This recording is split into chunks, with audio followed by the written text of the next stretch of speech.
Assalamualaikum warahmatullahi wabarakatuh. Di sini kami akan mempresentasikan cara mengaplikasikan Microsoft Word dan Microsoft Excel.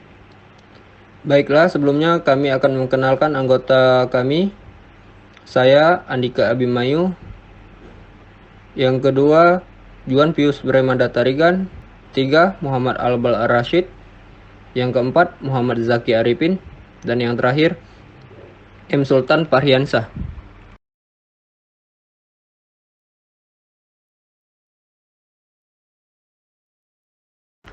Baik, materi yang pertama yaitu Microsoft Word.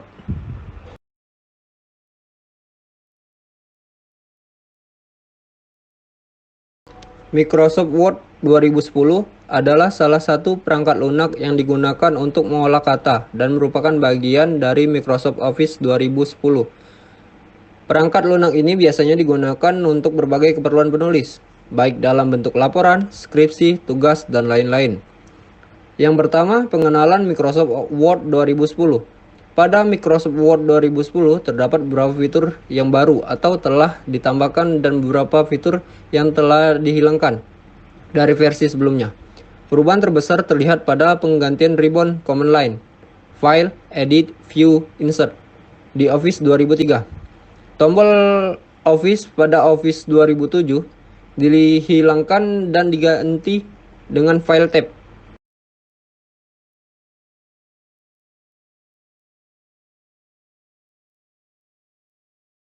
Selanjutnya tombol W.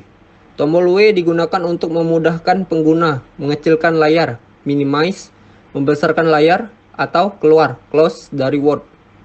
Selanjutnya Quick Access Toolbar. Quick Access Toolbar terletak pada sebelah kiri atas dan berfungsi untuk menampilkan tombol-tombol yang paling sering digunakan. Jika tombol tanda panah pada bagian kanan bawah dipilih, maka tombol-tombol akses cepat dapat dipilih sesuai dengan kebutuhan.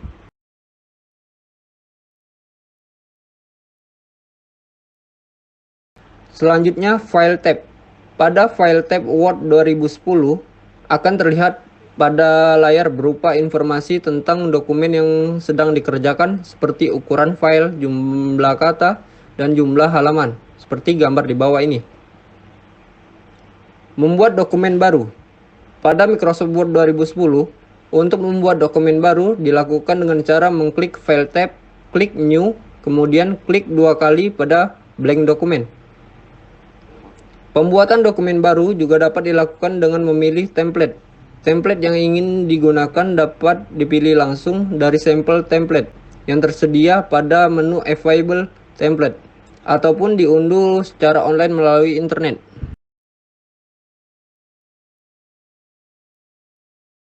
Selanjutnya, menyimpan dokumen. Ada dua cara yang dapat dilakukan pada saat menyimpan dokumen. Yang pertama, klik File tab, kemudian pilih tombol Save. Cara yang lain yaitu dengan cara klik File tab, kemudian pilih tombol Save As, dan tampil menu untuk menyimpan dokumen. Beri nama dokumen dan pilih jenis format untuk menyimpan dokumen. Contohnya seperti di bawah ini. Selanjutnya, membuka dokumen yang tersimpan. Untuk membuka dokumen yang tersimpan, dapat diklik pada File tab, klik tombol Open, dan pilih arsip dokumen yang akan dibuka, seperti gambar di bawah ini. Selanjutnya, akan disampaikan oleh Juan Pius Bremanda Tarigan.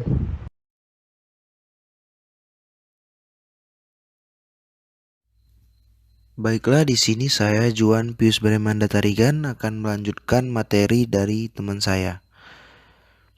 Tombol bantuan dalam kurung help button. Word 2010 juga mempunyai tombol bantuan atau yang disebut dengan help button.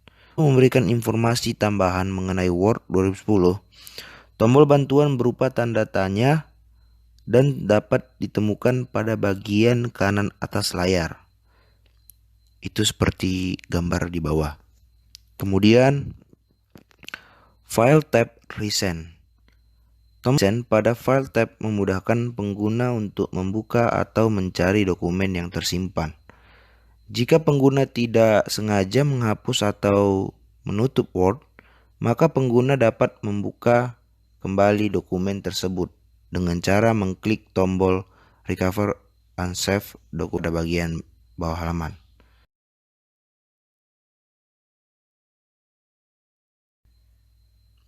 Selanjutnya, File tab Print. Pada bagian ini, pengguna dapat menyunting penyetelan sebelum mencetak dokumen. Langkah-langkahnya seperti ada pada gambar di bawah. File tab Save and Send. Pada file tabs ini, pengguna dapat memilih dokumen sebagai lampiran email. Pengguna juga dapat memilih mengirim dokumen dengan bentuk PDF, XPS, atau sebagai internet fax. Selanjutnya, File tab Option. Pada file tab ini, pengguna dapat memilih tools dan fitur seperti perubahan skema warna, tampilan, proofing, dan setelan untuk menyimpan dokumen. Itu dapat kita pilih seperti gambar di bawah di pilihan general dan kita pilih di color scheme.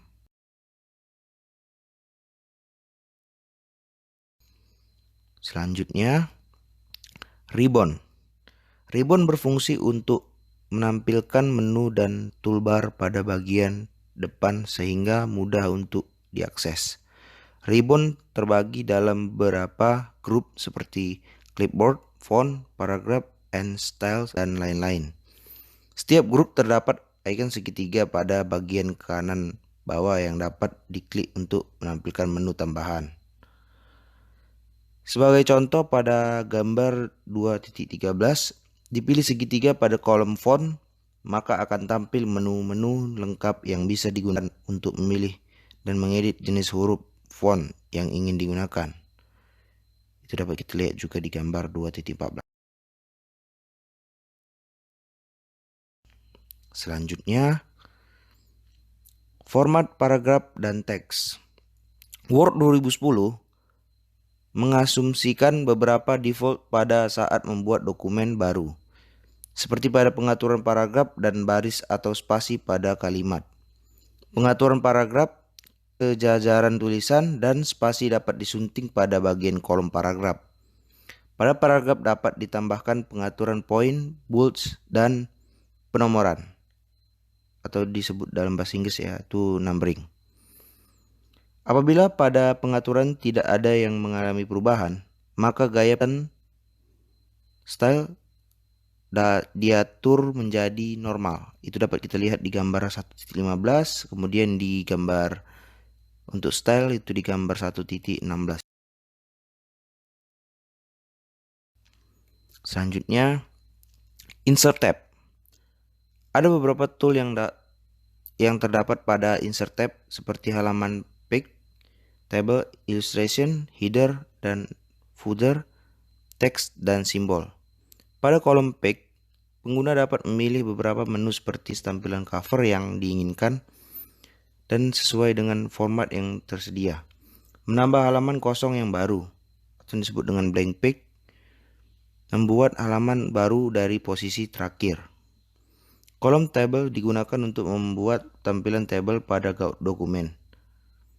Illustration digunakan untuk menambah gambar, klip, bentuk-bentuk, grafik, dan diagram pada dokumen. Header, footer, dan penomoran halaman dapat disunting pada kolom header footer. Penyuntingan teks dapat dipilih pada kolom teks dan untuk menambah simbol ataupun persamaan-persamaan dapat dilakukan pada kolom simbol. Itu dapat kita lihat di gambar 1.17 di bagian insert tab.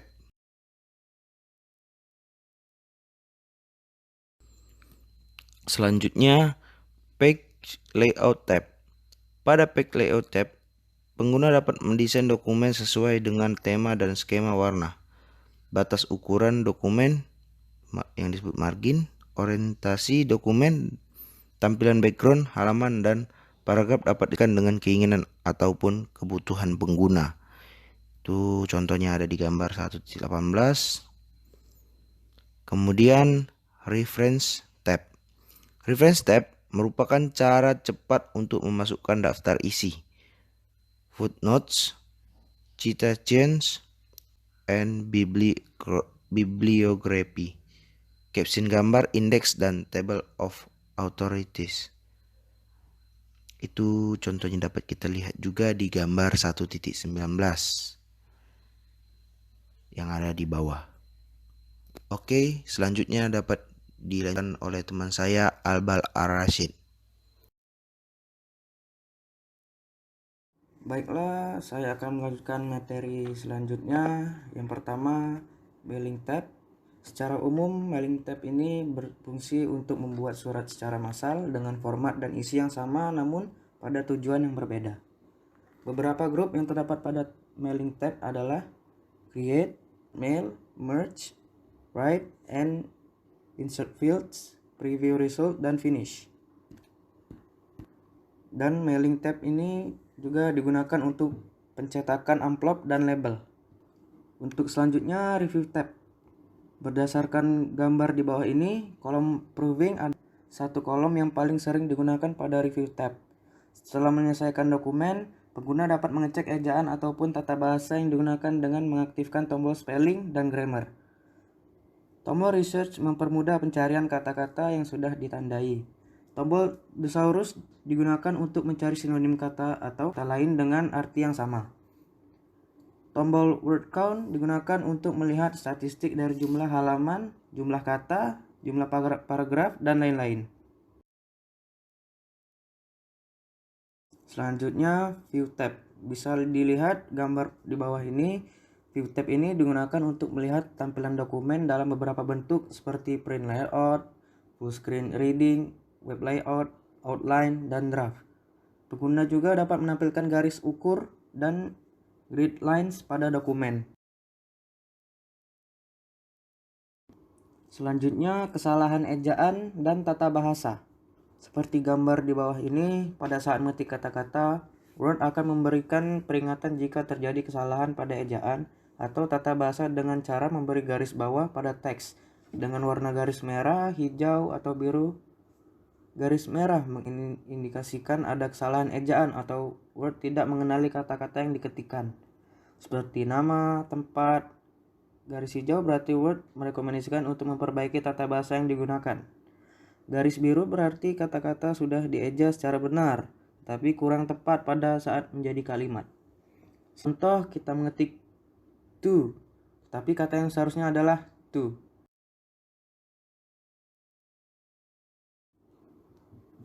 Pengaturan tampilan atau layout dari dokumen dapat dilakukan dengan mengaktifkan tab page layout, pilih page setup, dan atur margins atau batasan atas, kanan, kiri, dan bawah pada kertas dokumen. Kemudian dapat diatur orientation atau bentuk kertas yang diinginkan, apakah pada memanjang atau tegak. Dan terakhir dapat diatur size atau ukuran kertas dokumen yang digunakan, apakah ukuran kertas kuarto A4, A5, dan seterusnya. Untuk pengaturan halaman dokumen, dapat diaktifkan tab insert, kemudian pilih page number, penomoran halaman yang diinginkan.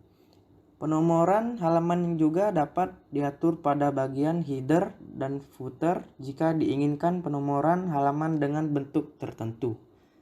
Header dan footer biasanya digunakan untuk meletakkan nomor halaman, judul, atau heading bab dari setiap halaman. Bisa dilihat gambar pada di bawah ini. Untuk membuat header dan footer, klik tab insert, kemudian pilih header atau footer, dan pilih bentuk dari header ataupun footer yang diinginkan. Untuk membuat halaman dengan bentuk style header dan footer yang berbeda dengan halaman sebelumnya, dapat diaktifkan dengan mengeklik tab page layout, pilih page setup, dan breaks, pilih menu page next. Selanjutnya, pembuatan tabel pada dokumen. Berdasarkan gambar di bawah ini, untuk membuat tabel dapat diaktifkan dengan mengklik tab insert dan pilih tab tables, dan akan tampil menu untuk membuat tabel secara otomatis. Dapat membuat tabel secara langsung dengan cara memilih menu insert table atau draw table, kemudian tentukan bentuk tabel yang ingin dibuat, ataupun tabel dengan menggunakan bantuan program lembar kerja, Excel, spreadsheet. Pengguna juga dapat membuat tabel dengan menggunakan format yang ada pada Word dengan cara memilih menu Quick Tables. Selanjutnya, pembuatan daftar isi. Di sini Word juga memberikan bantuan untuk membuat daftar isi dengan menggunakan format yang ada. Pembuatan daftar isi dapat dilakukan dengan cara mengaktifkan tab Reference dan pilih menu Table of Contents. Untuk materi selanjutnya akan dijelaskan oleh teman saya, Zaki.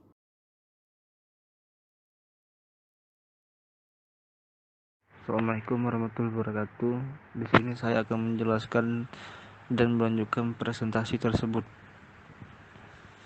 Pengguna dapat memilih bentuk daftar isi yang diinginkan dengan cara memilih bentuk automatic table ataupun manual table. Pembuatan daftar isi juga dapat dilakukan dengan cara menggunakan tombol tabs yang berada pada tab home paragraf. Contoh seperti di bawah ini. Pada menu tabs, pengguna dapat menentukan posisi tabs dengan memasukkan angka pada tab stop position dan disesuaikan dengan margin kanan dari dokumen. Kemudian pilih kesejajaran elemen dan bentuk leader, klik set dan OK.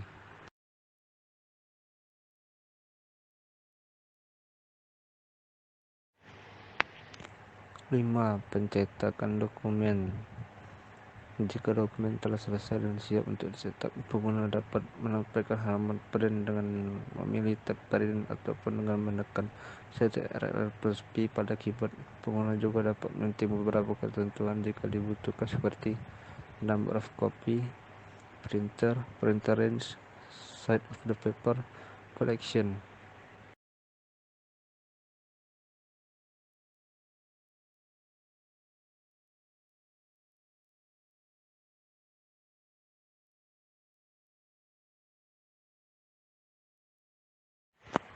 Cara mengaplikasikan Microsoft Excel. 1. Tujuan pengenalan Microsoft Excel 2010. Buku kerja akan tampil pada halaman awal dari program Microsoft Excel.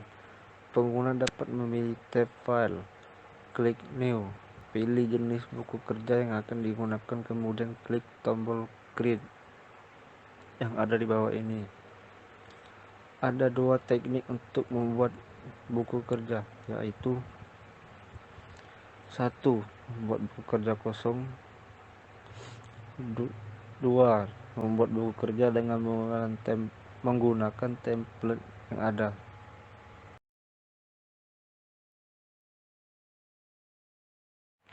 Tombol-tombol yang ada pada tab Home layar Excel mempunyai fungsi yang sama seperti layar Word. Dokumen Excel berupa buku kerja yang berisikan beberapa lembar kerja, worksheet atau dikenal juga dengan nama spreadsheet adalah sebuah tabel di mana pengguna dapat memasukkan data dan label yang dicontohkan seperti gambar berikut di bawah ini.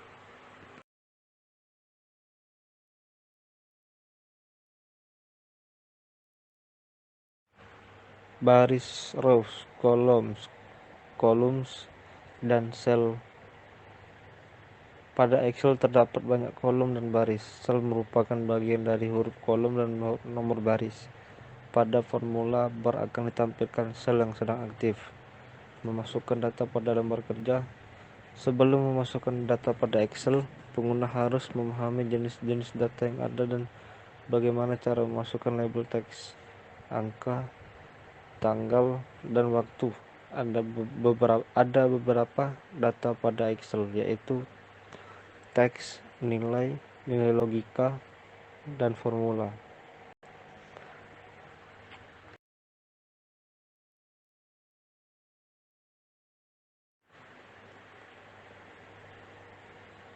Pengguna dapat memasukkan data langsung pada sel ataupun pada kolom formula yang ditentukan pada gambar berikut di bawah ini. Data berupa teks dapat langsung diketikkan pada sel. Jika data terlalu panjang, pengguna dapat menyesuaikan lebar kolom atau mengurap teks menggunakan tombol urut teks pada tab Home. Data berupa numerik dapat diketikkan langsung pada sel. Jika bilangan terlalu panjang, maka Excel akan menampilkan tanda pagar atau notasi scientific pada angka.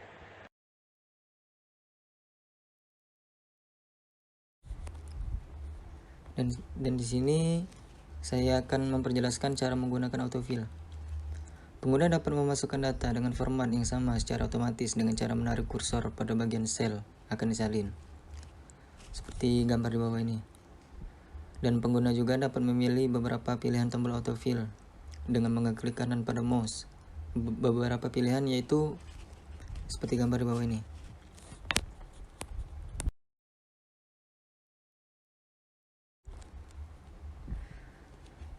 Dan menggunakan menu number pada tab Home.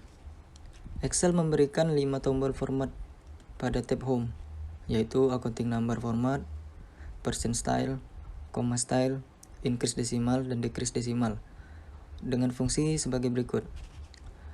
Yang pertama, accounting number format memberikan lambang mata uang pada isi sel. Dan yang kedua, percent style menambahkan lambang persen pada angka dan merubah angka menjadi dalam bentuk persen. Yang ketiga, comma style menambahkan koma pada angka. Yang keempat, increase decimal menambahkan jumlah desimal pada angka. Dan terakhir yang kelima, decrease decimal mengurangi jumlah desimal pada angka. Dan pengguna juga dapat menyunting menu number lebih lengkap dengan mengeklik segitiga kecil yang ada. Pengguna dapat memformat isi dari sel yang akan ditampilkan, alignment kesejajaran font yang digunakan, garis tepi, isi table, dan memberikan perlindungan pada isi sel, seperti gambar yang di samping.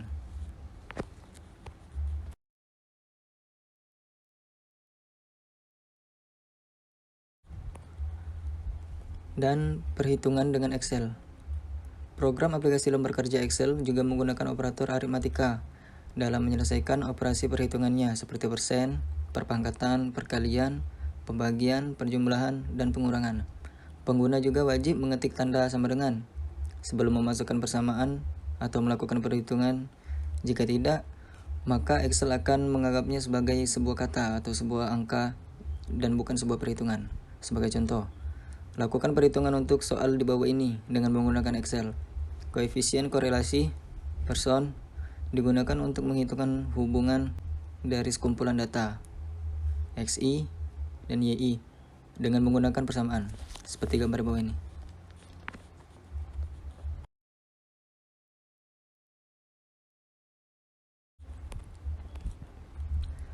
Dan yang ketiga, pembuatan tabel dan grafik. Aplikasi Excel memudahkan pengguna untuk mengatur data secara efektif. Pembuatan tabel pada Excel berguna untuk mempermudah pada saat pembuatan grafik. Untuk membuat tabel, pengguna dapat mengaktifkan menu style pada tab Home. Berikut contoh pembuatan tabel pada Excel. Dan untuk menampilkan grafik, pengguna dapat mengaktifkan tab Insert, pilih menu Chart, dan tentukan jenis grafik yang ingin digunakan. Pengguna juga dapat merubah chart layout sesuai dengan apa yang ingin ditampilkan pada grafik yang sudah dibuat.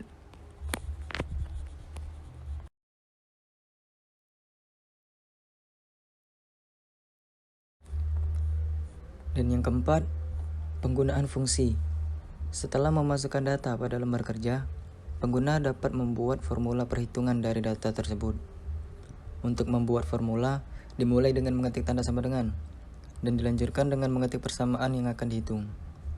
Selain secara manual, pengguna juga dapat melakukan perhitungan dengan menggunakan fungsi yang terdapat pada menu Excel dengan cara mengeklik tab Home pada menu Editing. Pada tabel yang di bawah ini dapat dilihat beberapa fungsi yang dapat digunakan.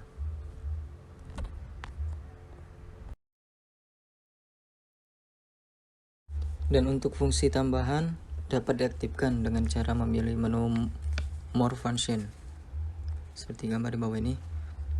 Pada saat memasukkan data dengan menggunakan tanda sama dengan, maka akan tampil beberapa pilihan fungsi pada sel.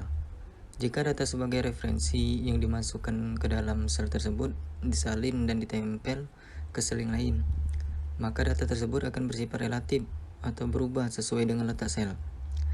Agar data referensi tersebut menjadi data absolut, maka dapat ditambahkan simbol seperti ini. Sebelum data atau sel, ada 4 kemungkinan tipe referensi. A. Kolom dan baris relatif, contohnya seperti ini. Yang B. Kolom dan baris absolut, contohnya seperti ini. Dan yang C. Kolom relatif dan baris absolut, seperti ini. Kolom absolut dan baris relatif, contohnya seperti ini.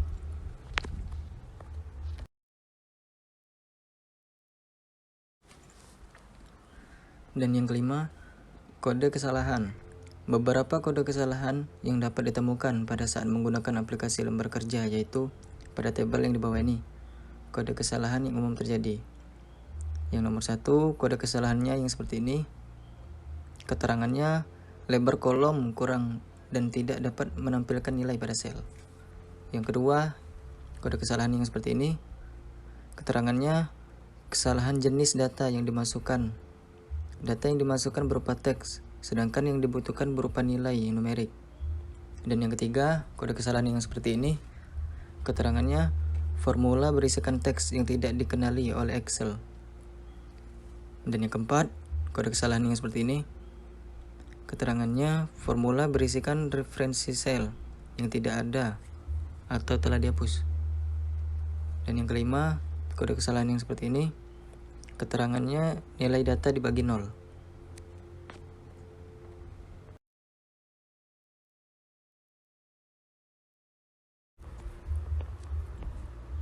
Dan yang keenam, penggunaan rumus if tunggal. Rumus Excel yang digunakan untuk menghitung rumus if tunggal yaitu sebagai berikut. If logika benar, nilai jika benar, dan nilai jika salah. Berikut diberikan contoh penggunaan rumus if tunggal seperti gambar di bawah ini. Dan berdasarkan gambar yang itu terlihat uji logika bahwa jika nilai pada kolom E lebih dari 65, maka keterangan pada kolom F akan menghasilkan lulus. Tetapi jika nilai pada kolom E lebih kecil dari 65, maka keterangan pada kolom F akan menghasilkan gagal. Penggunaan rumus if bertingkat. Pada penggunaan rumus if bertingkat, hanya dapat digunakan sampai 64 tingkat uji logika. Berikut contoh penggunaan rumus if bertingkat, seperti gambar di bawah ini.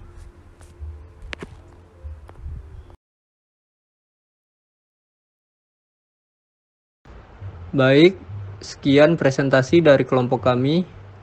Apabila ada kesalahan kata, kami mohon maaf. Kami pamit. Wassalamualaikum warahmatullahi wabarakatuh.